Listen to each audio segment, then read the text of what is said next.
Vous insistez, Camille, dès l'introduction, c'est pas un drame d'être hypersensible.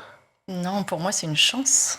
Je vais choquer en disant ça, bien entendu, mais comme on l'a dit juste avant, puisque la sensibilité est un outil au service de l'organisme et de l'individu, avoir une sensibilité accrue, élevée, c'est avoir un outil puissant.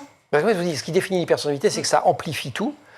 Donc ça peut amplifier les problèmes, pas forcément, mais ça peut amplifier les choses sympas aussi. Ça amène une certaine intensité dans les ressentis des stimulations qu'on reçoit. Ça amène aussi à traiter en général plus de stimulations que tout à chacun, puisque ça peut être associé à des seuils de détection plus bas. On détecte plus de stimulation dans l'environnement, un petit sourcil qui se hausse, un petit rictus, un mouvement de bras, et hop, on interprète. Là, c'est le traitement de l'information qui intervient. Et par contre, dans le traitement de l'information, il peut y avoir tout un tas d'entraves qui vont venir parasiter un petit peu le processus de la sensibilité et amener éventuellement des réponses inadaptées. Cela dit, en dehors de ces petites entraves, par exemple l'anxiété, par exemple la dépression, par exemple... Petite entrave. Le gel. Light. Light.